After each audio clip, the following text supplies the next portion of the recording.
Good evening. Good evening, Doctor. Dr. Datta. Good evening, sir. Good How are you, evening. sir? Yeah, doing good. Yeah. Good evening, everybody. Hearty welcome to Extramural Education and Training to this special episode of Kaushal Bodh.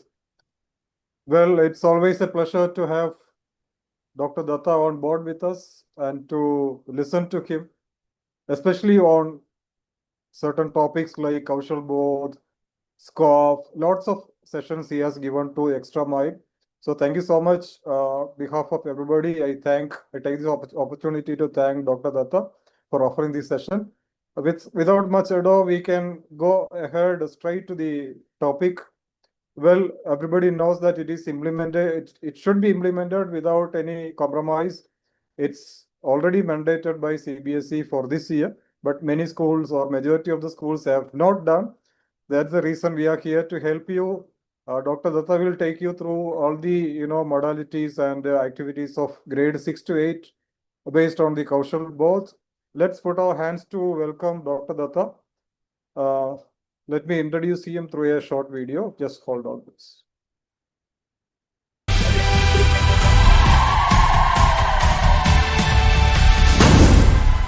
Ladies and gentlemen, it is my honor to welcome the distinguished resource person for today's session.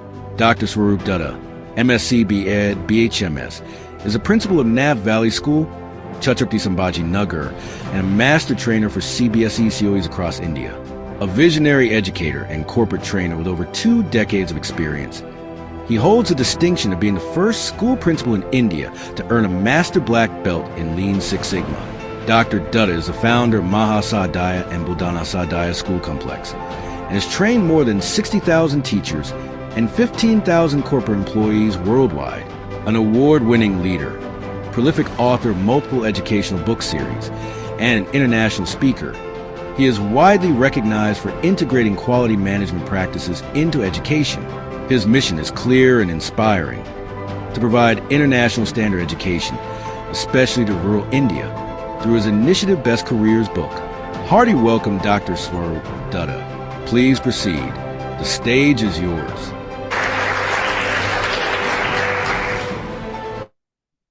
Yes, Dr. Datta, it is yours. Thank you so much, and good afternoon, everyone. Welcome to this session of Kaushal Bodh. Just give me a minute so that I can share my screen with all of you.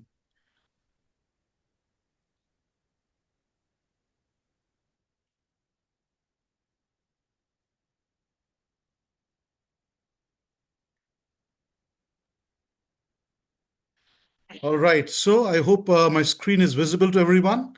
Yes, Implementing Kaushal Bodh vocational education activities for class 6 to 8. So everyone suddenly realized that there's something called Kaushal Bodh when CBSE rolled out this circular on the 28th of October 2025, last year. And in that, the subject line said, mandatory implementation of skill education and Kaushal Bodh textbooks in classes 6 to 8 in CBSE schools with effect from academic session 25-26.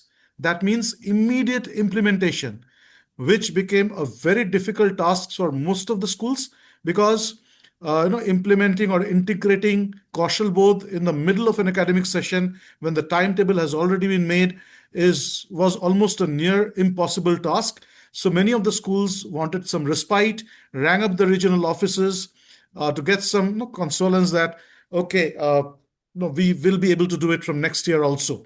So they expressed their inability to implement it right from 25-26.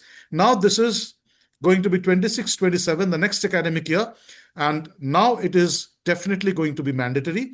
And every school should make a note of it, that what are the things that we need to know, how we are going to implement it. Unfortunately, again, the volume of the books is so big. It's difficult for either the teachers or the principals to go through each and every page, understand what it is. So everyone was looking for some video online, including me. Even when Salam sir approached me that, sir, can you take a session on Kaushal Bodh? So I said, fine, I'll take it. And then I was looking for some videos on the YouTube to check if something is already available. But surprisingly, I didn't get any video which made some sense to me. So then I thought, now I have to go the hard way around. So I started reading those books, and then I extended my, it was supposed to be done the previous week. So I took another few days to ensure that I go through the entire manual, all the 3 volumes, and then take the session, so that at no point in time I misguide you or tell something that is not real. So now this is the circular, and as you have seen over here, the link is there for the academic website, where the circular is there, and grade 6, 7, and 8. These are also in blue, which means these are clickable links. When you click on these, it will take you to the Kaushal Bodh handbook, and each class 6, 7, and 8, it has a different handbook altogether. And this is published by NCERT. Now, a few more private publications are coming up with Kaushal Bodh handbooks, and I attended one of the sessions of a private publication as well, who were trying to highlight their publication, the book that they have published. But doesn't make any sense as of now to go for private publication. The CBSE book or the NCERT book is good enough. Let's move on to understand what Kaushal Bodh is and what we need to do. Now, I'll try to keep the duration of the session very less, mainly because nothing much is there to explain. I've just done around 40 slides, which I'll take you through over the next 40-45 minutes.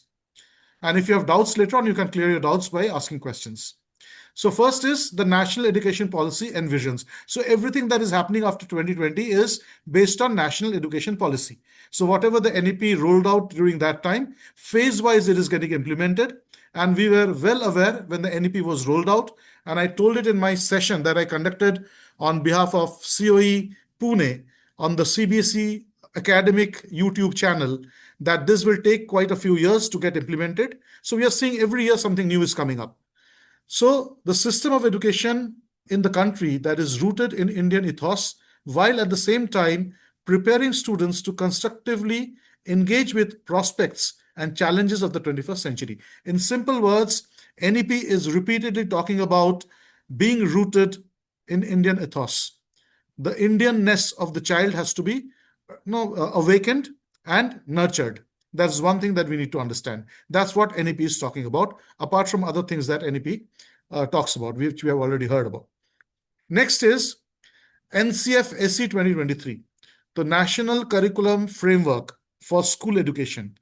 2023, it was, as you know by the date, it was rolled out in 2023. Before that, the NCF for Foundation Stage, FS, it was rolled out in 2022. Now, this NCF talks about the Panchakoshas, the 5 planes of existence. What are these 5 planes or Panchakoshas? The first kosha is the physical body, which is called Annamaya Kosha. You can see the labeled diagram at the right. Annamaya Kosha is the physical body. So the second kosha is Pranamaya Kosha, which is the energy body, which gives energy to the individual. Third is Manomaya Kosha, which is the emotional body, or the sheath, that is the emotional sheath, has something to do with the mind and emotions. Then comes the logical mind, which is Vijnanamaya Kosha, the wisdom or the intellect of the individual. And finally, the Anandamaya Kosha, which is bliss body, or a state of absolute happiness. Now, if we ask anyone what is the purpose of education, the ultimate purpose of any education, or let's say whenever someone asks for a blessing, what do we say in India? In India, in the northern India especially, people say khush raho, be happy, may God bless you. All these blessings are there so that people understand the ultimate objective is to be happy. So whether we are going through an education process, or we are playing a sport, we are doing an activity, whatever we do, the ultimate goal is ananda, or happiness. Now, to reach that happiness, there are phases, and that's the sheath. That is the reason these sheaths are there. So the first sheath that we need to nurture is the Annamaya Kosha, or the physical body. If the physical body is not functioning well, a person cannot experience happiness. So first is physical body. So the child's physical body has to be taken care of, and that we know from the foundation stage, that what are the fine motor skills, the gross motor skills, the senses that we talk about, these have to be made functional and ensure that all these senses are working absolutely fine. Next comes the energy level of the body. The child has to be energetic. So next phase is the teachers have to ensure that all children are active and energetic. Now, in a school scenario, what we tell our children, do not make noise, sit down silently, all these things are there, which is trying to curb down the energy level of the child, which is not scientific. That is the reason, apart from what I'm going to talk about today, the Kaushal Bodh, there are so many other things that are included, which is, for example, the sports period. 5 sports periods, like one in each day, has been made mandatory. Why? Because sports is something that children love to do, and the energy is also involved. So, apart from the physical body, the energy body has to be nurtured. Third comes the emotional state. So, the children have to be made aware how they feel like in different scenarios while doing different activities. So, I think if you have encountered this, children get very bored when they're sitting and just lectures are happening. So, Manomay Kosha is something that also we need to take care of. And finally, the logical mind, where the child needs to understand and ask questions and go deep into a topic. And if all these are happening, then the Anandamaya Kosha comes. Now, why I'm telling this in a session of this Kaushal Bodh? Mainly because it's going to deal with activities which is going to address each of these components. Through each activity that we're going to take up in Kaushal Bodh, the Annamaya Kosha, the physical body has to be involved, the energy level of the child has to be high, the emotional level of the child has to be good, the child should be feeling happy, and then the logical mind has to be nurtured. The child has to be not spoon fed but asked to ask questions, frame questions, go deep into a topic, and then what happens is complete ananda or bliss, and that is the objective of education. And that is what holistic education is all about. So NCF 2023 at the middle stage aims, what it aims? It aims to equip students with skills that are needed to grow as they advance in their lives. So we are talking about skill because India is a very young country. And the NEP and the NCF has realized very quickly that if we have to take an advantage of the population that we have, which is a young population compared to other countries like Italy, where the population is normally a little older. India is a young country with a lot of young people, and the country can only do well when we take advantage of this young population. And what is the advantage? We need to use each and every member of the community in a productive way. That can only happen when, along with academics, skills also come in. There are a lot of skills that is essential to run a society, a community, and we need people for each of these skills. So here is the requirement. To make India a superpower, we need to ensure that the advantage, the demographic advantage that we have, the population advantage that we have, we use it fully. So here is the need of teaching skills to the children. And that is the reason the Skill India movement started. The NSQF was framed. So all these things was done with the target that whatever we are trying to achieve, if you want to become a good economy, proper an economy of a developed country, not a developing country, then we have to use our entire population or all the people. So here, academics alone won't be sufficient. Skill has to play a role. So here, skill comes in. Enhance their analytical, descriptive, and narrative capabilities to prepare them for challenges and opportunities ahead. So there are a lot of opportunities waiting. The opportunities are not anymore restricted to academic qualifications. We have seen people passing out from IITs and still jobless. We have seen people passing out from IITs and running coaching centers. So what does it mean? An IIT engineer running coaching center means there were not enough vacancies in the engineering field. I've seen a lot of engineers in different streams, electrical, mechanical, they are sitting just like that with jobless. It means a simple thing. The qualification, even from an institute like IIT, is not enough to guarantee a job. But then employment is very, very important. So how employment is going to come? It is going to come from a second stream, that is skills. So skills and academics, these two should run parallel and can be intertransferable, so that from academics I can go to skill and from skill I can come to academics. So this is all about the national credit framework. What we know, I took a session on extra mile itself, if I'm not wrong, of national credit framework, where I showed very clearly that the framework has been designed in such a way to ensure that seamless movement from academics to skill and skill to academics. So this thing that we are doing in school now is in support of that. So far the schools are practicing skill education. They have taken one subject in 9th or 10th, that may be IT or AI. But mainly the purpose of taking this skill education was not to upgrade the skill of the children, but to ensure that if the child fails in math, science, and social, any of these subjects, the skill subject will, replace that score and the child can still pass. That was the objective and is the objective of most of the schools. But then the focus has to shift from just passing a board examination to acquiring a skill. So to acquire a skill, 9th and 10th is not good enough. So it should start early. How early?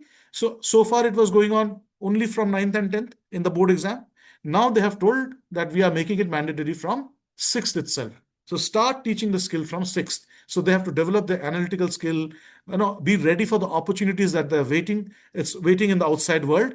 And for that, they need to keep themselves prepared. They cannot just all of a sudden graduate with a certificate in their hands and then start learning a skill. So learn a skill, be job ready, and go out of the school. So vocational education to ensure holistic development. So holistic development is what? I told about all the 5 koshas. So all these koshas, when they are developed, then it is the holistic development. Kaushal Bodh activity book for grades 6, 7, and 8. The projects related to 3 work forms. So what is it telling? I'm coming directly to the point. Kaushal Bodh is nothing but books which tells you that you have to do 3 different types of projects. And what are these 3 different types of projects? The first type of project is called work with life forms. Second, work with machines and material. And third, work with human services. So 3 broad categories or topics are there. Life forms, machine material, human service. So if you open any of the Kaushal Bodh book, which I'm going to do after I finish this PPT, I'll show you how the book looks like online as well. But these are the 3 major topics. So projects are distributed for these topics. Now work with life form. So what is that? Work with life form involves working with plants and animals. For example, developing a vegetable garden, taking care of animals, and so on. So here the school is advised that you can make a vegetable garden, a kitchen garden, sort of an ecosystem within the school where different animals or birds or insects are seen, and the children can engage themselves with these different life forms. I'll talk a little, I'll tell in detail what about the projects in class 6 and 7 and 8 separately. But right now, just understand that life form is one sort of project. Second, work with machines and material. Working with materials such as paper, wood, clay, fabric, and using basic tools such as scissors, garden fork, knife, hammer, screwdriver, etc. And machines such as bottle openers, ramp slides, wood screw, crane, bulldozer. It's written over there, but I don't think you really need a bulldozer. So it's written in the book. I've written over there, but I don't think any school is going to bring a bulldozer to do something unless and until you're trying to dig a pit or something. Anyway, so jokes apart, so equipment and materials are needed, right? So work with machines and materials. Third, work in human services. So what is human service? Interaction with people to understand their needs and how we can help them. It involves communication and understanding the process and resources for providing a particular service. For example, healthcare. So when you're providing healthcare, that human touch is very important. When I was taking the session on NEP, I told it very clearly that after a few years, the AI is going to dominate. So AI will be able to do the job of 1,000 individuals. But then what will ensure that we and our children are immune to automation, immune to AI taking over, and we still have a job in our hands? The only answer that I gave is 3 different areas we need to build our children in 3 different ways. What are these 3 different ways? First is creativity. No matter how creative the AI can be, it's still not going to match a Rabindranath Tagore or a William Shakespeare or a M.F. Hussain or a Kishore Kumar. So anything that has to do with genuine creativity, humans are still going to dominate.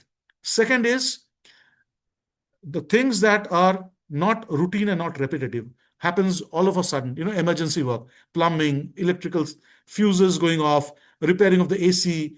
So all these things, no one will keep robots.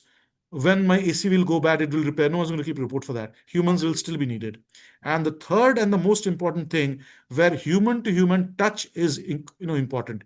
If I go to a hospital and a nurse automated robotic nurse comes up and tell, don't worry, I'll take care of you, I'll not be too happy. I'll wait for someone who is more human to come and tell, that don't worry, I'm there for you. Even if that person knows less than a robot, I'll still rely on a human. So working with human services will give the children a clear understanding that what it means to be human and what being human is all about, and how they can come away from machines, be human, to ensure that machines don't take away their jobs. Because if they're relying heavily on machines, heavily on computers, internet, chat GPT, then one day, these things can decide that I'm not going to listen to my master anymore. There's a risk of AI taking over and not listening to human at all. That is one of the predictions of Nostradamus, that AI will take over human beings and they will not follow instruction, they will create their own instructions.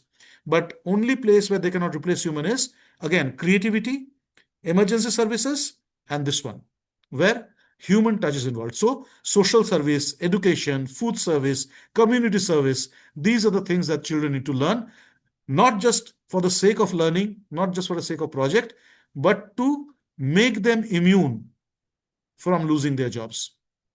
Now, projects will help develop what they will develop: knowledge, skill, attitude, values, ecological sensitivity, gender sensitivity, digital skills, along with life skills. So Kaushal Bodh aims at developing all these things in our children. Now about the book. Developed in alignment with the vision of NEP 2020 and NCF SE 2023, which we already spoke about. The intent is to provide vocational exposure to students through a wide range of activities categorized into 3 forms of work. So which are the 3 forms? Very quickly, can we put it in the chat box and see if you're able to recall? First one is, very quickly, which is the first one? Put it in the chat box. Yes, very good, life forms. Which is the second one? Second one, work with life forms. Then second one, machines and material. Excellent. Third one, human services. Fantastic. So you have a clear understanding now what these different work forms are, right? Now let's go to the next PPT. Next slide.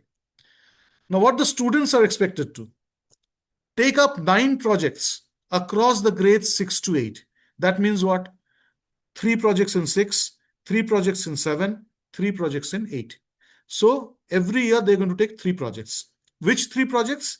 Of these 3 different topics: life forms, man-machine, human services. So one from each. So 3 projects in each grade. One from each form of work. So each form. So 6 they will have life, machine, human. 7 life, machine, human, and so on. Now what are the guiding principles? The guiding principles, we have to understand that there are curricular goals, there are competencies, and there are learning outcomes. So when we talk about curricular goals, aims of education, this has been laid down in the National Education Policy, what the aim of education is going to be. Indian ethos, rootedness in Indian economy, Indian feelings, Indian heritage, appreciation for that. Apart from that, the computational thinking that we want to develop. So everything is aim of education. Where is curricular goals written? In NCF SE 2023. There the curricular goals are written. For each curriculum, there are different curricular goals. There were initially 12 to 13 over there. And these curricular goals have been broken down into competencies. So curricular goal is a broad goal that the students are expected to achieve, and it is broken down into things that they are able to do. So see, the shift is from what they are able to understand to what they are able to do, from what they are able to write in the examination to what they are able to do. So I give this example plenty of times, that I can tell you, for example, how to drive a car, and I can tell you the steps one by one, and you can make a note of it, memorize it. I give you an essay of 5 marks. You write down all the steps clearly, that you take the car, put the seat belt, turn the ignition on, change the gear, every step. You write it immaculately, one by one. I give you 5 out of 5. But because I gave you 5 out of 5 on how to drive a car, don't expect I will give you my car key to drive. Because you are able to write how to drive a car, you are not able to drive a car. So this is what was the gap in Indian education. People were able to tell a lot of things, but they were not able to actually do it. So here the projects are going to ensure that whatever the child is learning, he is actually able to do it. That is what competency is all about. And based on these competencies, to achieve each competency, the classes have to be broken down into learning outcomes. So every day the teacher is going and writing the learning outcome. So let's say 5 learning outcomes helps to achieve one competency. 10 competencies help to achieve one curricular goal. All curricular goal helps to achieve the aim of education. So that is the reason going into the class, writing the learning outcome on the board is so important. And as you have seen now, holistic progress card now no longer talks about the marks, but talks about competencies that have to be achieved. So through the projects, we are going to check that competency. Now, curricular goals which are covered, CG1. So basically through these projects, 4 curricular goals are going to be covered across all grades. Which are these? CG1 develops in-depth basic skills and allied knowledge of work and their associated materials and procedure. So depth basic skills and knowledge of work. Second, understand the place and usefulness of vocational skill and vocations in the world of work. So earlier vocational education was looked down upon. It's nowhere near to academic qualifications. But with these things coming in, children will appreciate and understand the requirement of vocational education. Just like the teachers would understand that vocational education is not something that that can be just added or may not be added. It's not optional. It's mandatory now. To achieve competencies, vocational education is important. And value of work, that is very important. Understanding that every individual who is contributing in some vocation is valuable person to the society. 3, develops essential values while working across areas. So when we work in different projects, there are so many values that we develop. The values of cooperation, helpfulness, sympathy, empathy, all these different values are developed while working in a team. And that is what required in the 21st century. CG4, develop basic skills and allied knowledge to run and contribute to a home. So whether it's a home or it's a workplace, they will understand, different things that they need to build in themselves, develop in themselves to run an office, to run a business, to run a home. And these skills are going to be essential skills. If you remember, our education system is one such system which believes in going to the house of the guru and staying there in a gurukul and doing all the different works that the guru's ashram required. So they used to, rear the cattle and go do gardening and, bring firewood and everything. Why was it? They have gone there to study. Even king's sons, the princes used to go there and do the same work, because these activities ensure that the neural junctions, the connectivity of the nerves and the muscles, the brain development happens in a proper way. That was the whole reason of doing all these things. Otherwise, why would a king's son need to rear a cattle or, clean utensils? So all these things are very important for the overall development of the individual, so that they not only get a thorough understanding of the work, their brain develops, but they also value the work. So when I, as a student, I cleaned my room in my school, I am sweeping the room and keeping it clean, I understand the value of a sweeper who is doing it outside. I do not make the road dirty. I understand how painful it is that when someone makes the room dirty. So these values can come when you work in that area and understand. So these are the entire, different curricular goals that we are trying to achieve. Now, what the activity book contains: 6 illustrative projects, 2 for each form of work, intend to cover the above curricular goals. So for each form of work, there will be 2 projects. So you can choose either, right? Second, the choice of the projects is left entirely to the school. So no one is going to ask you why didn't you do the first project or second. You can choose one of the projects that you have, or may not choose both. I'll come to that later on. But as of now, two projects are given under each heading. You can choose any one. The sequence of the project is not important, so long as all the projects are completed within the academic year. So because life form is written in the beginning, you did not start with life form. You can start with machines, or you can start with human services. Third, these projects can be taken up at the same time or one after another. This is another point that you have to understand. It's not like important that you do one at a time. You can take up all the 3 projects together also. So it is the decision of the principal and the teachers involved that whether you're going to take one project at a time, If so, which one first, which one second, or you take up all of it together, which will be the completion date for each of these projects, and so on. So one project may be taken up by the students, or preferably the school can design other projects based on local considerations. Now, the book is very clearly telling that though we have given two projects for each form, you need not take any of these. You can develop your own project depending on your local need. So maybe I have given a project, let's say tie and dye, bandhani printing, let's say. But you are from a place, let's say it has a different art.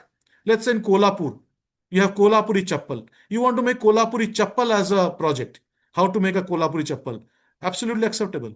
Or let's say you are in Agra. You want to take up a project, let's say how to make Agra petha.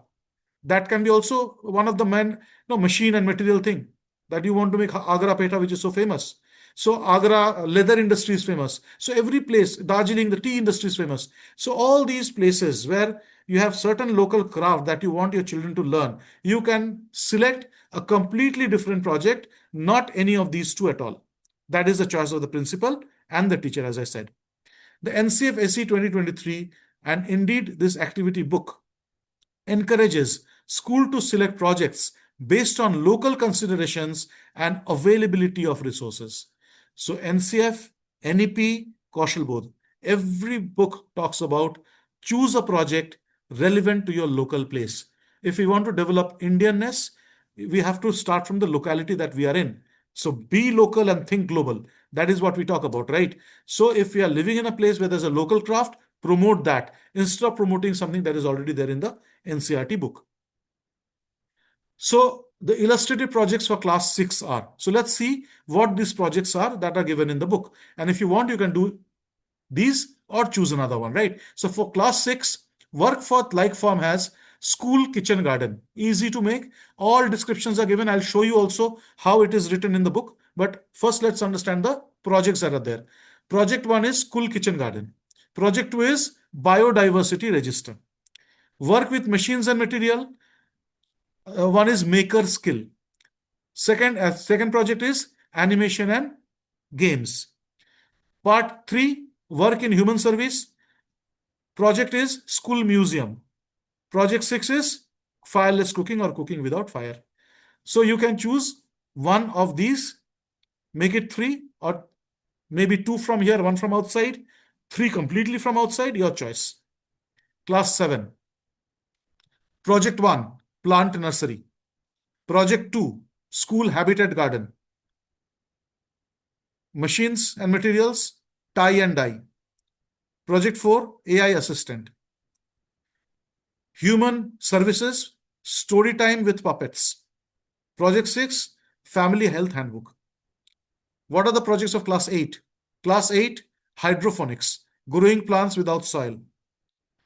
Number 2, feeding and caring for farm animals. Work with machines and material, working with wood and bamboo. Project 4, home automation. Working in human services, water audit for water management. Project 6, creating advertisements. So all these are options given and you can choose it from here. Note for school heads. The purpose of this subject is to promote learning by doing, dignity of labor, and development of vocational capabilities through exposure to a wide range of work. So developing skills through a wide range of work. So 3 different areas are chosen. Developing responsible and confident adults who value all professions. Vocational education is in schools also offer a robust medium for holistic learning by offering opportunities to apply conceptual learning in other curricular areas to real life situations. So integrating the curriculum with real life scenarios. And please note that it is important to identify concepts across curricular areas that students need to know. For example, seed germination for projects on life form. So if you're planning to go for a nursery in the school or a garden, you need to understand first that how the seed germination happens. So that is where the link with the curriculum is happening. So link your curriculum and then choose a project which is linked with a part of the textbook or part of the things that they are studying in the class. So that is all that the heads need to understand and remember. Learning outcomes again, using physical tools, equipment for carrying out different processes to perform authentic tasks. So they need to know how to handle tools and equipment. So this is, the children have a natural curiosity of this. Many children open the wristwatches, the televisions. In our days, I myself used to open up tape recorders, cassettes, audio cassettes. I think many of you must have done it. We were inquisitive. We love opening up things, play with screwdrivers. So that's all that it is asking for. Gaining clarity about what is to be done and reaching the final outcome through breaking down the task into smaller activities. So they need to know now how to do a big project by dividing it into a team, like teamwork. So each member is responsible for only a small area, and division of work is to be understood. Delegation of work has to be understood. Otherwise, they become leaders who don't want to delegate responsibility. They want to hold power, grab power, and these organizations where leaders are like that, it can never function. So, as principals, we have to lead and show them the way that we have to delegate the responsibility. Similarly, in the projects, the children will learn how to delegate the responsibility and how to depend on their colleagues or teammates. We have to have faith on them. We cannot, micromanage all the time. So these skills will be learned through these projects. That if I am giving a part of the job to my friend as a team leader, I have to depend on the friend, make him understand that I'm dependent on him, I have faith on him, and that's how a team works. So these things can be learned in the school. Third, understanding how to prepare materials and use tools and equipment while following safety measures and protocol. So every tool that they will use, they need to understand how the safety of that tool has to be maintained. Children can harm themselves unknowingly. I remember when once I was taken to a barber shop by my maternal uncle, and this barber was cutting his hair. I was sitting on the chair waiting for my turn. I saw that the barber was using that ustara, what they call, to the razor, to shave him. I got very inquisitive. I picked it up. I tried to do the same with my cheek, and I got a cut and started bleeding. So this is a natural tendency of every child, that if they get an equipment, they want to try it in a different way. So we have to tell them before they hold it, get the equipment, that these are the safety protocols that you need to maintain. That's very, very important. So before we start the project, a very clear understanding about how to use an equipment safely, including the mobile phone, including the computer. The safety, digital safety we are talking about these days. So while we explain this machine and material, we have to highlight that also. So connecting the activities done in school to the world of work. So they will understand very clearly whatever I'm studying in the textbook, it has a meaning in the outside world as well. So that will give them the confidence that we are just not studying for the sake of it. We have to study this because it is to be applied in my day-to-day life later on or right now itself. So linking up with the real life is very, very important to ensure that children are learning that subject, not just because of a syllabus completion, but to get some understanding about what they need to do when they're out of school as well. Next is assessing work done in terms of quantity and quality. So whenever they do projects, they will audit the quantity. The deadline has to be met. How many things did they produce? What was the result of that? What was the quality of that? So they get their focus into quality and quantity very clearly. Applying what is learned in school to daily life, again, we have spoken about that. Working collaboratively in group while ensuring individual participation in each activity. So they learn to work in a group and every individual contributing to the group.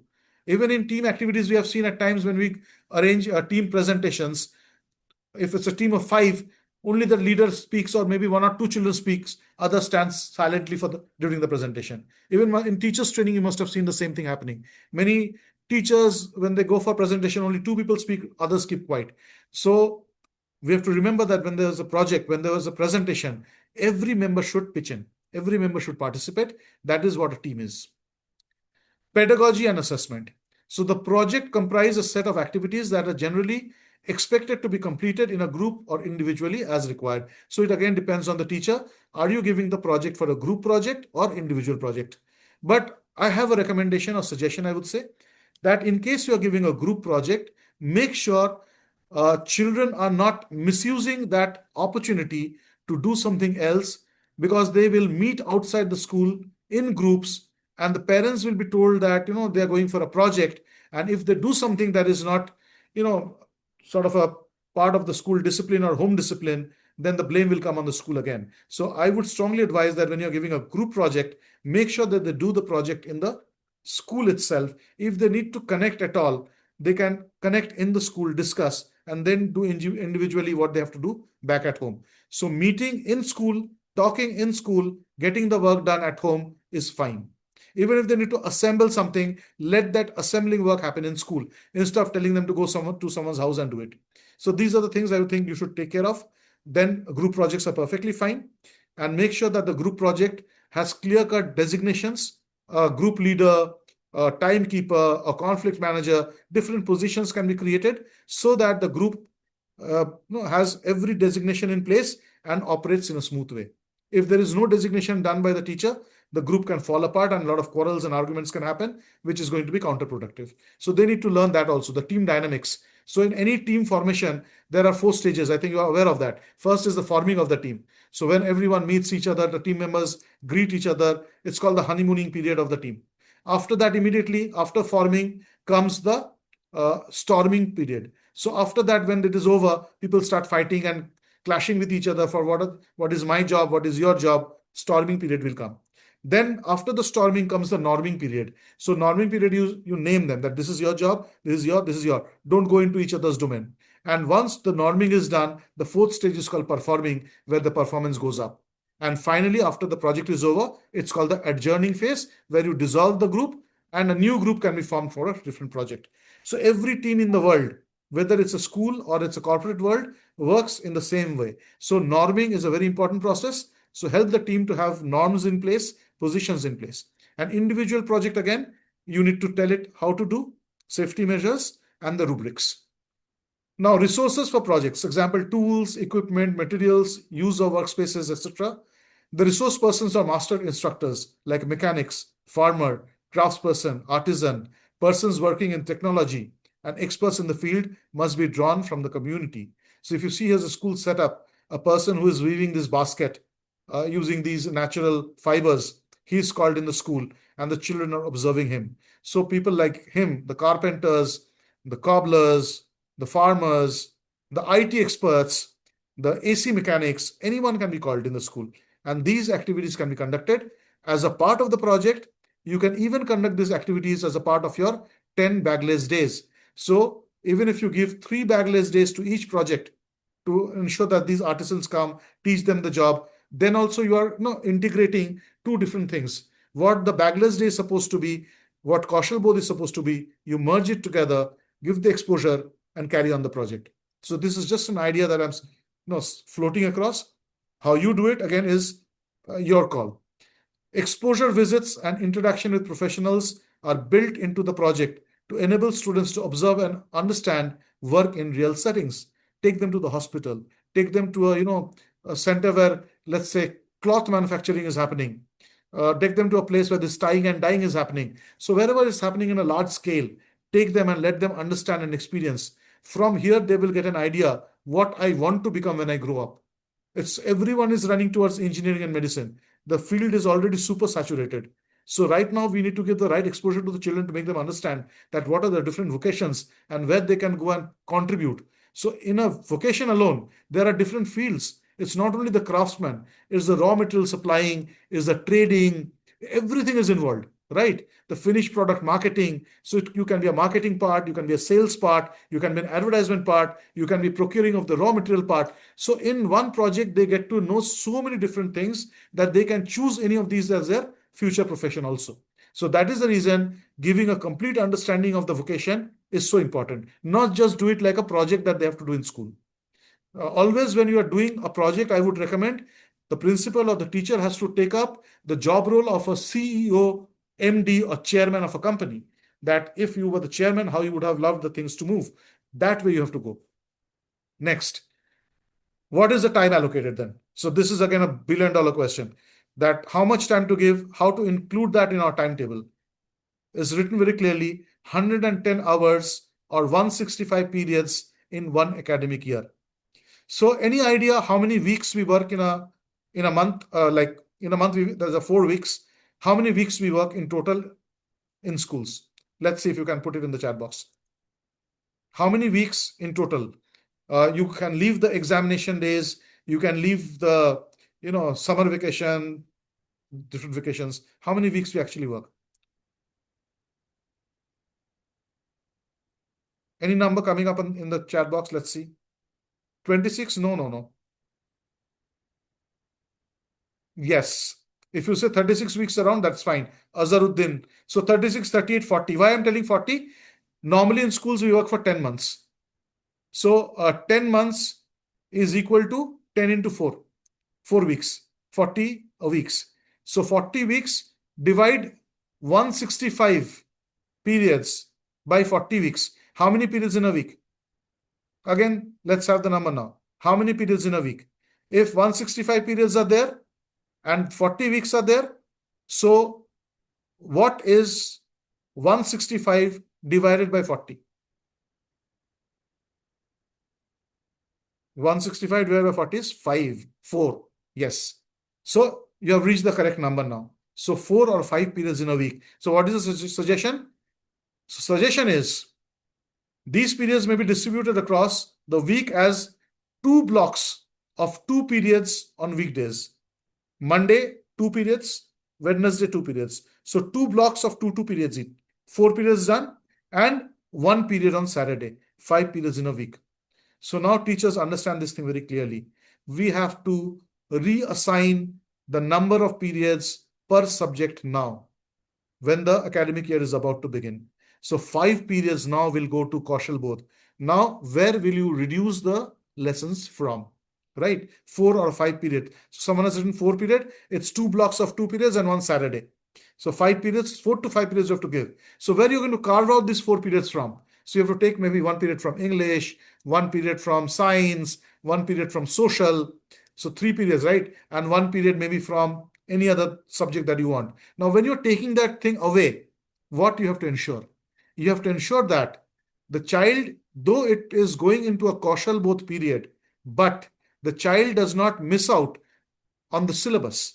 So these projects are going to be something related to the syllabus only, right? So someone has put the question on the group, Hema Malati, what happens to the syllabus completion? That's what I'm trying to tell. So these projects are not foreign to the syllabus. So you have to design the project in such a way that the child completes a part of the project where he studies a part of the textbook also. 2014, Narendra Modi went to Japan, came back with a slogan, less teaching leads to more learning. We teachers start believing that we are so important. If we don't teach, children are not going to learn. Come out of that mindset. The children learn hundreds of things that you have not taught. Children know many things that even you and I do not know. So come out of that illusion that if we do not teach, children will not know. Pronounce the curriculum. Tell the part of this curriculum will be integrated into this MDP, multidisciplinary project, on these different 3 topics. Design the topic in such a way that a part of the textbook that they need to read and they do the project and assessed accordingly. You did not give this assessment as a summative assessment to the children. I'll talk about that also later on, how the marks will be distributed. But what I'm training here is that each of the topics that we are covering in a project, let a part of the topic be a part of that subject. English.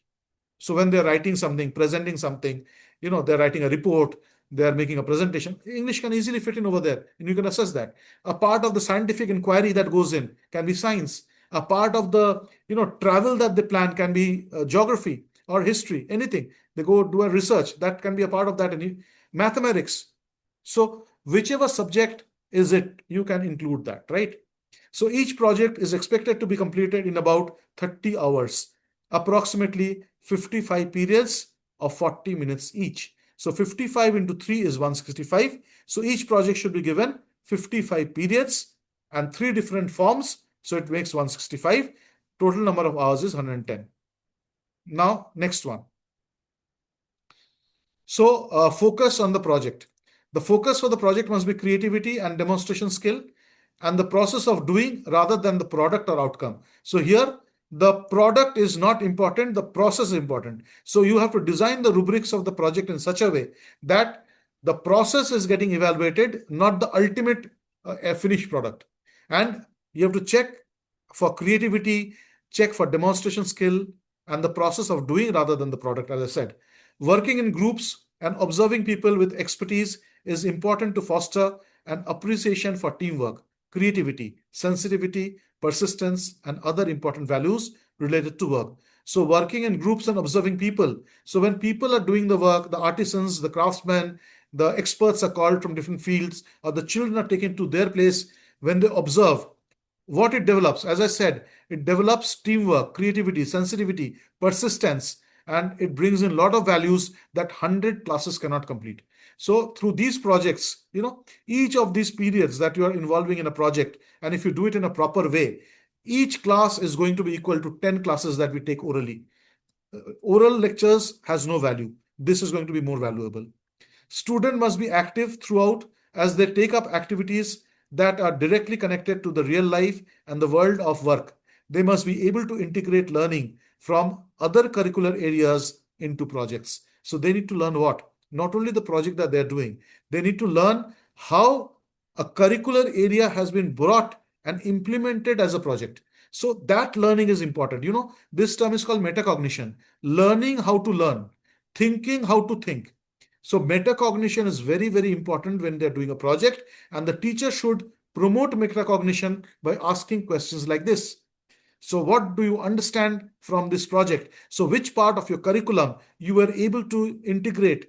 What knowledge that you gained in the theory classes you were able to implement in your practical project? So this will give them a clear idea how the curriculum is related to a real life project. Ensure inclusion, that's also very important.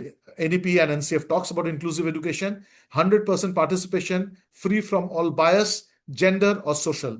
So even if you see the picture, a child with PWD and normal children, they have to be in the same team.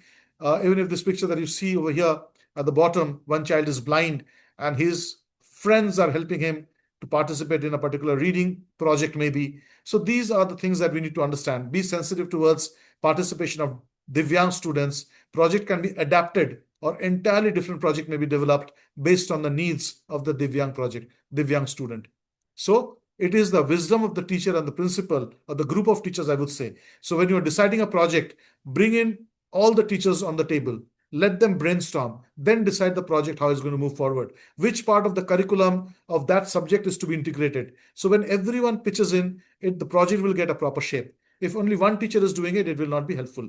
So how you want to customize it as per the need of different children, that also you can decide in a meeting. Next.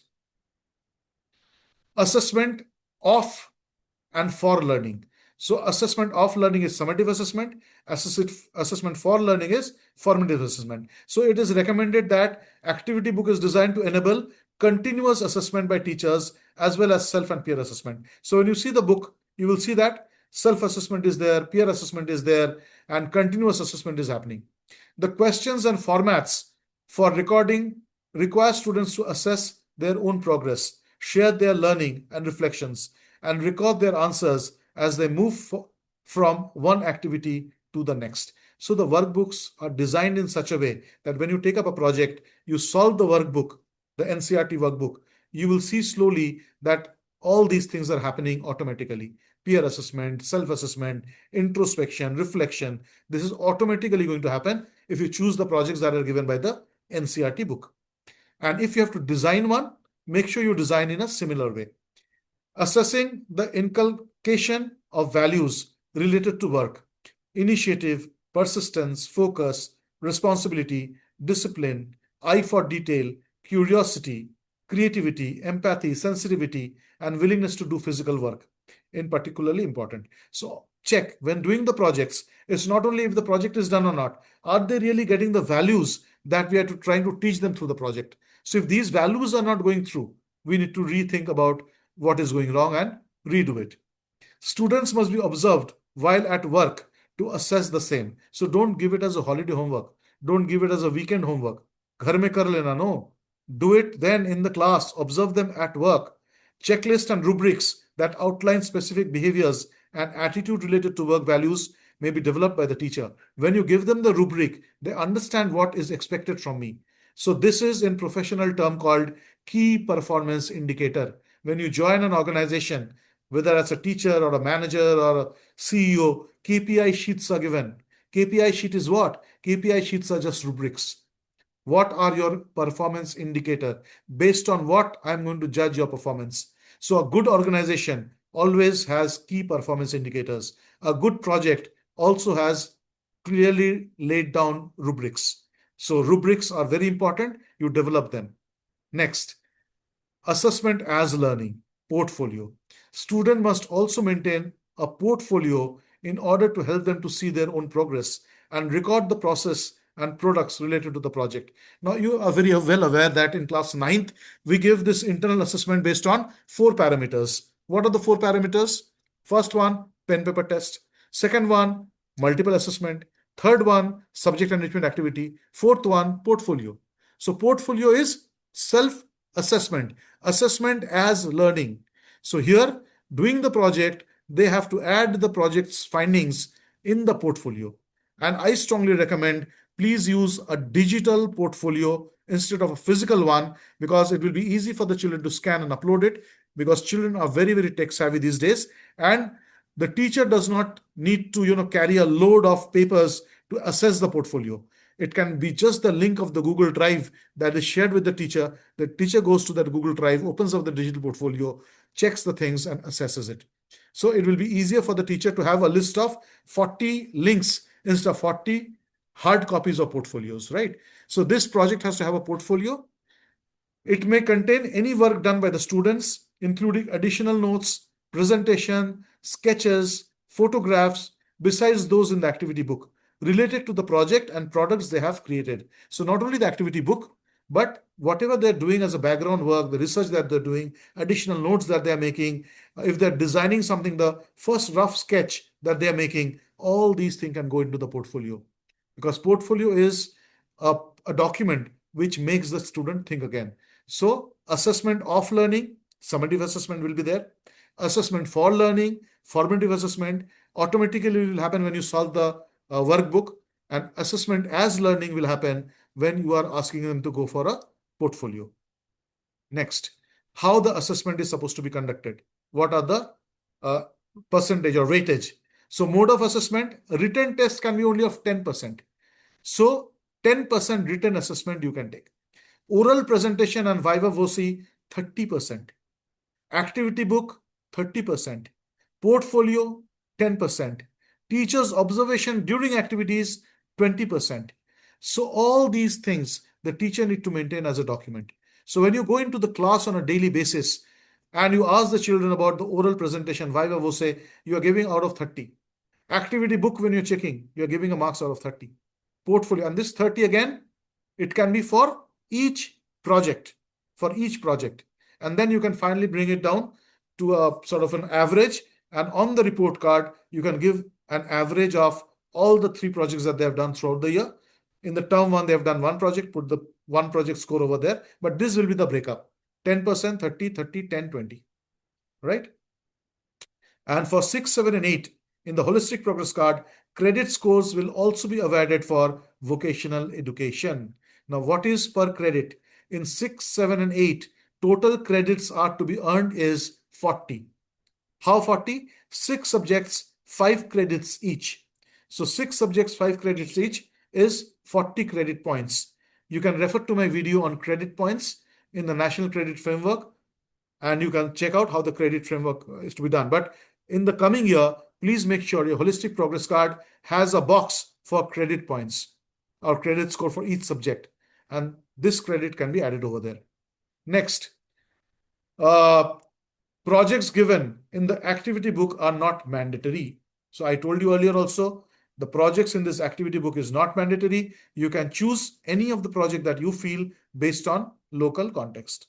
But then, criteria for selection of project. If you do that, if you want to select your own project, these 10 things you have to keep in your mind.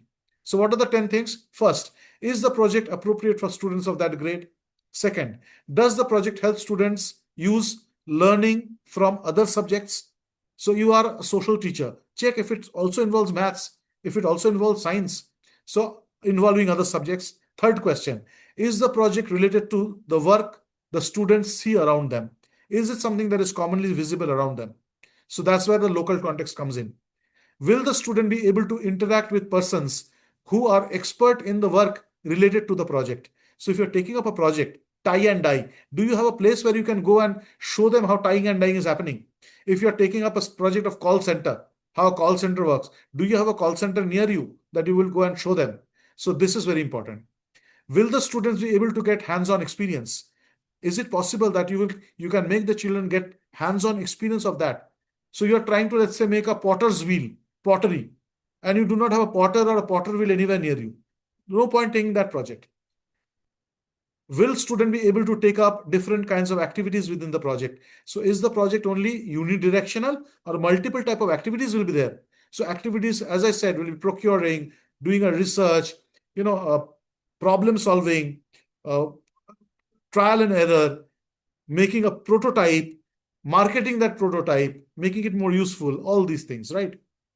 Will the students find activities within the project challenging and interesting? Is it something that is very boring, or it's going to be challenging? So challenging will happen when you have a problem to solve. So always make sure that you do not give a project which is very obvious. Give them a problem that they need to solve. That is the challenge of the project. Will it develop values? Sorry, 8 is, will the students learn something they can use at home? So something that they can do at home and use at home as well. Will it develop the values related to work, particularly dignity of labor? Does that increase dignity of labor in the child? This question. And finally, will the project help students acquire vocational capabilities for their daily living using technology, consciousness of environment, concerns and sustainability? So all these, taking care of oneself, doing small tasks at home, and things like that. So if your answer to all these 10 questions is yes, and you are able to design a project, design one. Otherwise, do it with your NCERT workbook. So I would recommend, unless you are a very clear expert of developing projects, developing worksheets, ensuring that formative assessment is going on properly through your worksheets, follow a few years the NCERT workbook only.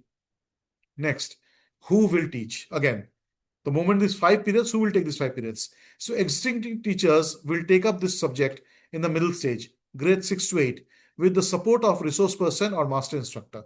So if you're taking up a project related to making baskets using fibers, so your master instructor is going to be there, and a facilitator that can be any of the subject teachers. So a teacher of any subject can take the lead in organizing activities for the project in which they have some understanding and expertise. So it's almost like running a club in the school. So if your teacher has expertise in certain area, the teacher can take it up. For example, the teacher is interested in gardening. She has her own kitchen garden at home. So she can take it up and train the children, get some proper gardeners who can tell them how to put the manure in that, what type of insecticide or weedicide is to be sprayed, what are the precautions while this insecticide or weedicide is sprayed they have to take. So all these things can be organized by the teacher who is passionate about it. 3 different projects can be done by 3 different teachers, 3 different sets of teachers. Maybe in the first project you're involving 3 or 4 teachers of your school, or 1 teacher. Second project you involve another teacher. Third project you involve another teacher. It all depends on the principal. So the head of the school may nominate a teacher coordinator among the existing teachers to coordinate and schedule the activities of different projects to be undertaken in the middle stage. So to make the accountability better, it's recommended that you make 1 coordinator. So you see, again, a designation is created. So you get a chance to give a growth to a person whom you didn't give growth earlier. So this Kaushal Bodh coordinator can be one good position in your school who will coordinate and ensure that these projects are getting done in time to time manner. Safety measures.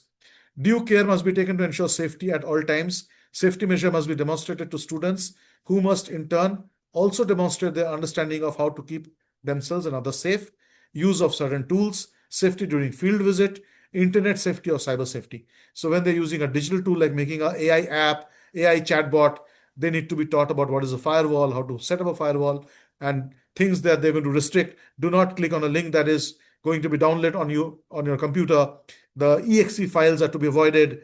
Do not click on a link shared on WhatsApp. So all these things have to be kept in mind. Do not just go and visit any open source information that you see on the Google search. So all these basic small things have to be told to the children, and they learn through projects safety measures, from wearing masks, wearing helmets, wearing different types of aprons, to digital safety as well.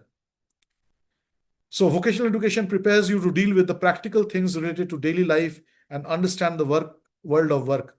This will happen through projects that you will do in school. These projects will give you an opportunity to work with your hands, work in groups with your peers, and learn the skill which help you become self-dependent in life. A note from the principal or teachers to the children. You read this aloud to them, that this is what this project, this Kaushal Bodh is going to do. It is going to empower you. It's going to make you job ready. Notes for students: how to use the activity book, what are the materials needed, follow the steps given in the activity book, check your work, ask for help, take short breaks, be creative, stay positive, reflect from time to time, design your projects, maintain internet safety. These are broad guidelines that students should take note of. Project format, how the project is given in the book. So if you see each project, all the 6 projects that I'm talking about, what will I be able to do is the first question. It gives explanation. There are certain passages that you have to fill up, worksheets that you have to do. So under each of these questions, there are worksheets or explanations. So this is divided into these many questions, each project. Questions like, what will I be able to do? What will I need? How do I keep myself and others safe? What do I need to know before I start? So this is the prior knowledge, the subject knowledge that we are talking about. So before we go to this project, I have to study chapter number 3 of science, chapter number 4 of social, chapter number 2 of maths, or a part of that chapter. This has to be very clear, topic wise. What do I have to do? So during the project, when the project is going on, what is expected from me? What are my KPIs? What did I learn from others? So while doing the project, so now the project is over. What did I learn? Reflect. So see, the reflection is coming over here. What did I do? And how long did it take? So what is the end product that I reached or achieved? And how long it took for me to get there? So a clear idea about the quantity, the quality. What did I do? And how long did it take? So it's the same question. It's repeated twice. You can ignore one. And the last one is, what else can I do? What other things that I can do from the knowledge that I gained through this project? So every project, all the 6 projects have these steps. Under each of these steps, there are fill in the blanks or worksheets that the child is expected to solve. Now here, please make sure that your principal is ordering these books or sending to the bookstore list and putting that in the website. These are the books the children are expected to buy. Don't download from the internet, because internet download version has a watermark that is going to be disturbing. So it's better you buy a book. NCERT books are anyway very cheap and economical, not expensive. So this is going to be a mandatory recommendation in your book list, NCERT, Kaushal Bodh 6, 7, and 8. And you have to do it right now. Next is, after everything is said and done, exhibiting their skill. Call for a Kaushal Mela. So in Kaushal Mela, the steps like brainstorming, timeline, the checklist, execution of the task, preparation of displays, event day, post-event day. So all these things develop like a mela, a fair. And in fair, the children should participate, the 6th, 7th, and 8th graders. Let it be a fun activity of the school. And they let them plan, let them execute. Even if you see post-event, they need to understand that after the mela, they just cannot go home. They have to stay and ensure that the field is clean. The rooms that they have used is ensure that it's clean and things are put in the garbage bags or dustbins, is disposed of.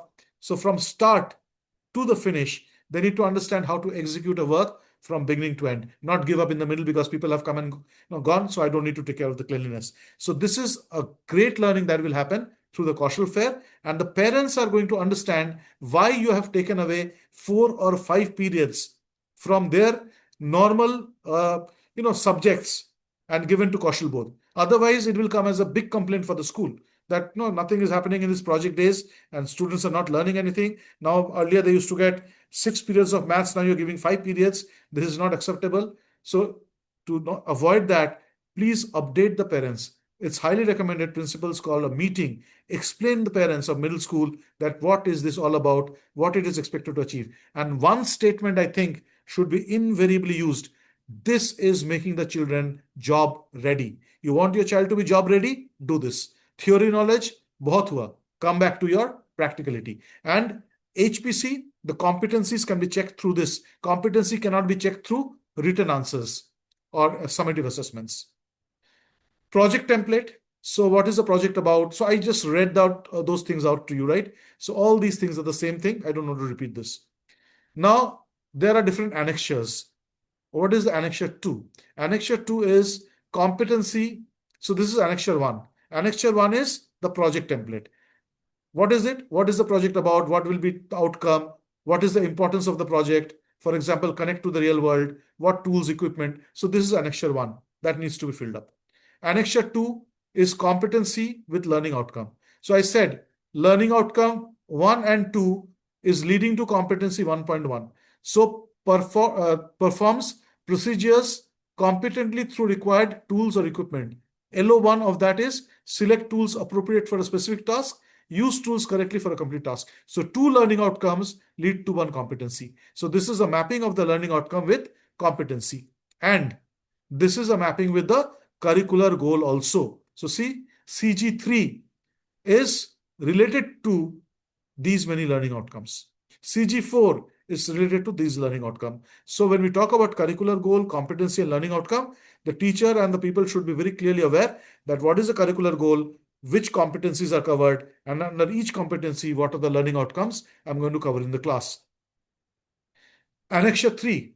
What is Annexure 3? Additional projects. Now, apart from the 6 projects that the book has given in form of worksheets, it has given 5 more additional projects. So these are the additional projects that are given in annexure number 3. So all these things are there, and the same questions, if you remember, what did I learn from others and how I used it? What did I do? How long did it take? You remember the things I showed you earlier? This one. So the same questions are also given for these additional projects. Additional projects. What did I do? Think the answer. What else can I do? Now this is annexure 4 again. The time allocation and mapping of learning outcome. So for each learning outcome, what is the time allocation? So these 3 activities, the learning outcome is this. So LO 1, 2, 3, and 7, required number of periods 2. This required number of periods 2. For these, required number of periods 8. So you get a breakup of 54 periods. Remember, 55 periods for each project. So it has given you the breakup also. So connection with other curricular areas, mathematics and arts. So social and science is linked already. So with maths and arts also, it is linking up through the learning outcome and number of periods allotted. So you see, required periods is 50. Now, this is the circular that I was talking about. Now, this is circular about setting up a composite skill lab in the CBSE school. Now, this is also very, very important. This is a part of the affiliation. Just like a composite science lab till class 10th is mandatory.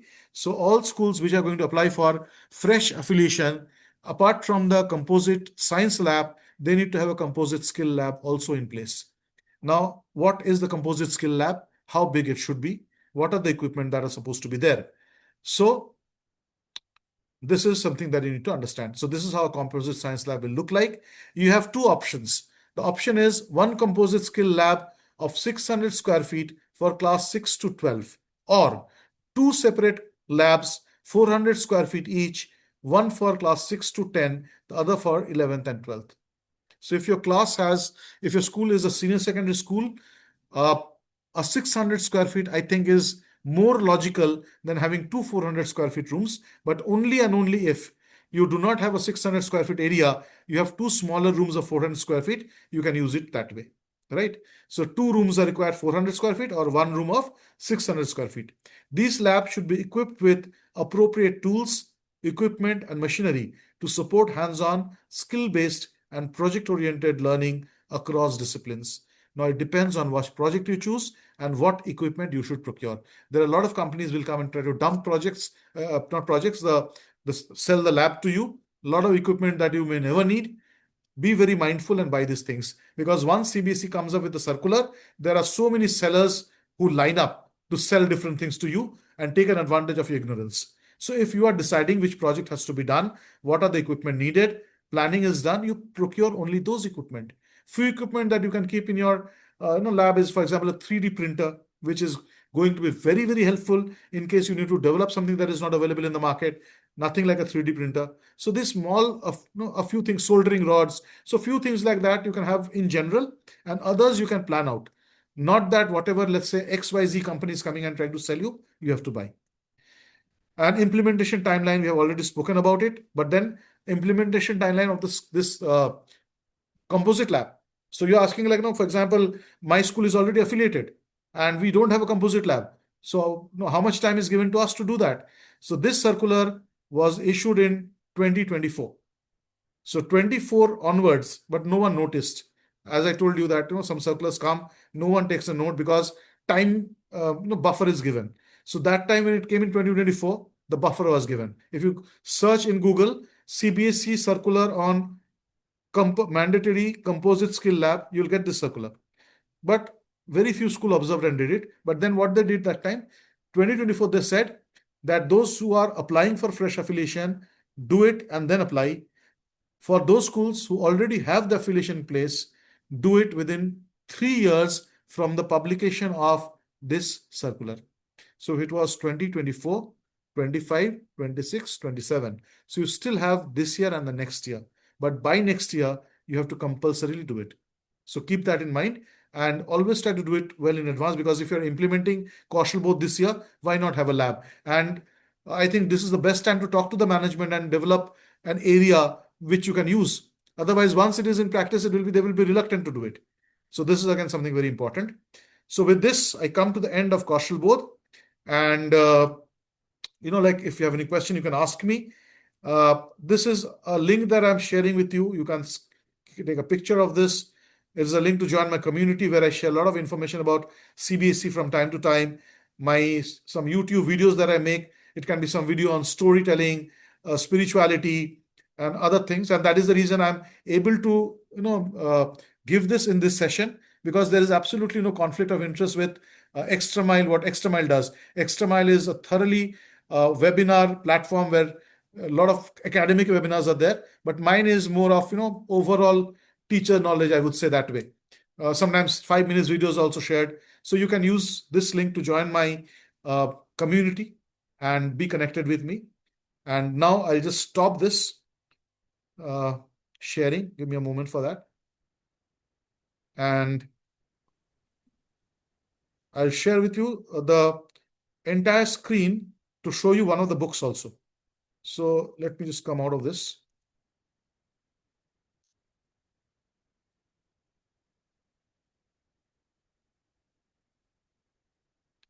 So I go to Google and Kaushal Bodh.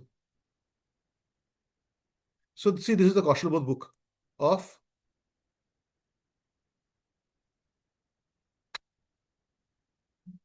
opening up. So yeah, Kaushal Bodh for grade 8. So in grade 8, as I told you, first few pages are there. You can see first few pages. I'll just take you to the project straight away. So whatever I've told you right now is a part of all these initial pages. You don't need to read it if you have seen my video. And the initial pages are same for 6, 7, and 8.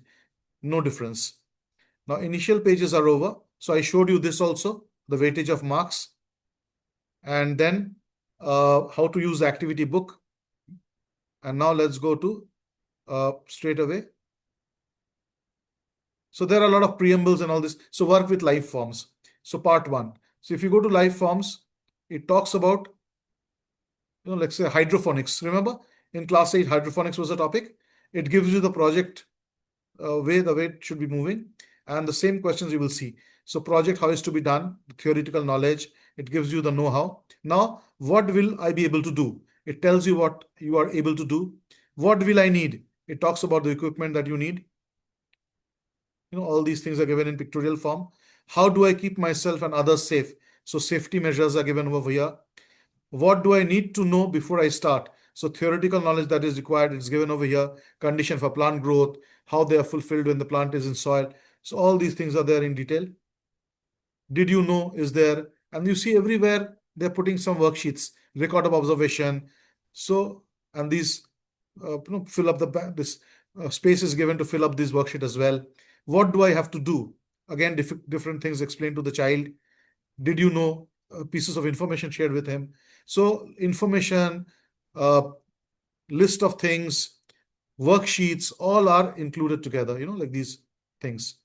Everything is going on together, you see. And a lot of pictures are there, steps are given, observation noting, reflections. So this is how each project is going on. 6 projects are like that over here. So what did I learn from others? Have you come across any other advanced farming technology in your locality? If yes, describe the technology. Name any 3 things that you learned while setting up the hydroponic system. So all these things are questions. What did I do and how long did it take? It is important to understand how much time is required for an activity to be completed. So you see, all these are there for that. So this workbook is an excellent one, and then you go to the next project. And at the end, as I told you, the annexures are there. So if you go towards the end of the project book,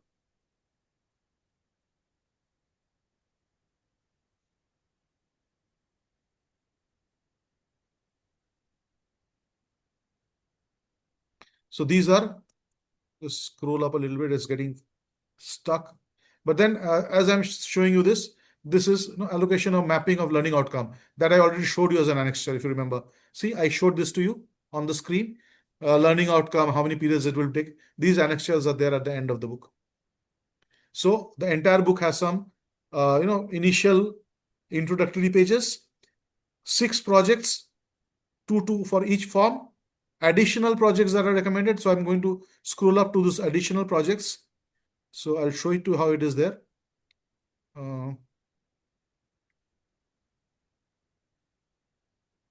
Yeah, these are additional projects.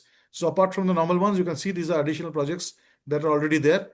Keyhole garden, an entire step is again described, not in pictorial form, but as an outline. So you can take these things as well. So if you have attended this webinar, you must have understood. Initial pages I've covered. The projects are there for you to do hands-on. The annexures already explained.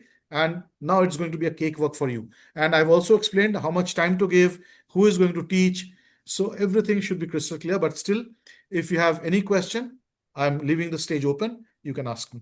Yes, yes, yes. Thank you so much, Mr. Dr. Datta, for the wonderful explanation and very well guided. You have taken pains to go through each book, and you have come up with a very beautiful presentation. Hope that all the participants got a very clear idea how to proceed with the Kaushal Bodh textbooks 6, 7, 8.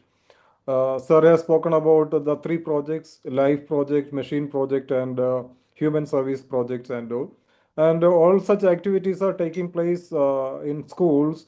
Sir has also given idea about integration of these projects with other subjects so that you can save the periods, and using the bagless days as well.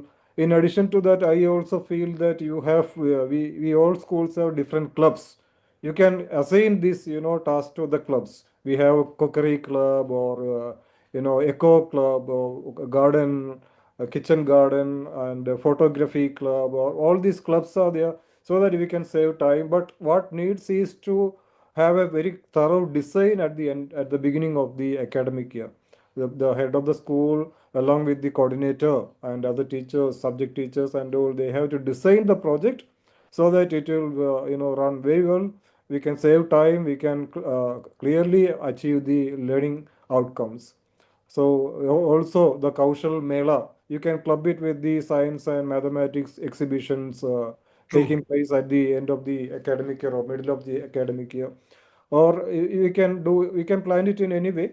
And also it is clearly said that these projects mentioned in the textbooks are not so compulsory. You can also have, but keep the parameters, criteria in mind in selecting the the advantage is that the children are going to enhance their skills. That is the main objective of the Kaushal Bodh. So thank you so very much, Dr. Datta, for your clear enlightening. And thank you, participants. If you have any question, we have 5 minutes. You can raise your hand. Uh, feedback link is posted in the chat box. You can save it. You can use it anytime. This is a permanent link. Mamta Jaiswal, you can quickly ask your question. Please unmute. Yes. Good evening, sir. Good evening. Yes, sir. Thank you, sir, for the insight. I have a question here that there are few subjects which was given in the skill education like beauty, wellness, handicrafts. So we have to choose that subject, any one subject for class 6, 7th, 8th. They have No, given some 8 to 10 subjects. so that was a part of the vocational education that you're talking about, right? For each Uh, grade, there were certain subject choices that you have to make, and then uh, there were certificates also that was available, by filling up all these requirements and then filling up that form. Certificates could be downloaded. So this is not exactly the same. This is so Kaushal we don't Bodh have as to a follow that, subject. sir. So if you want, so this is project oriented. If you see, Okay. this is Hmm. project oriented and choosing one subject. For example, uh, let's say first aid or expiry of medicine, or let's Hmm. say retail. So retail Dr. can be a Datta, subject, Dr. Datta, added to that, I think the question is like, nowadays, these days we have skill subjects from grade 6 onwards, right? right? Right. So the question is whether skill subject should be chosen or this should be chosen or both should be done. That is the So question. according to me, I think, but right now you can choose Kaushal Mela, this Kaushal Bodh as a subject, and Hmm. because you are learning different skills anyway through this. So having another skill subject will unnecessarily, because you have to devote some period for that skill also then. So Correct, right correct. now, Correct. when the skill subjects were told, that time this Kaushal Bodh was not there.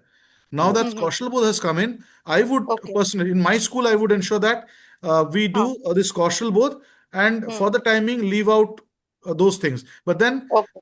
as we were discussing regarding the different clubs, if you have a club of one of the skills, you can ensure Hmm. that a group of students do that as well. Okay. Okay. Yes, But sir. this is going Thank to you, be sir. a subject. Yes, If sir. if you're understanding, Huh. this is not Huh. optional. This is going to be a Okay. mandatory subject Correct. where you have to put this in the timetable. Okay. So Yes, beyond sir. that, if you have a club Hmm. period, in that club, you can choose one of the vocations that is listed, Okay. beauty and wellness Okay. and all these things. Yes, sir. Yes. Thank you, sir. Yes, sir. Right. Thank you, sir. That's why I think it is, given to grade 6 to 8, 6 to 8. When they come to grade 9, they can have specialization. Yes. All Right. right. Thank you so much. Any more questions? I hope it is very clearly, carried forth by Dr. Datta.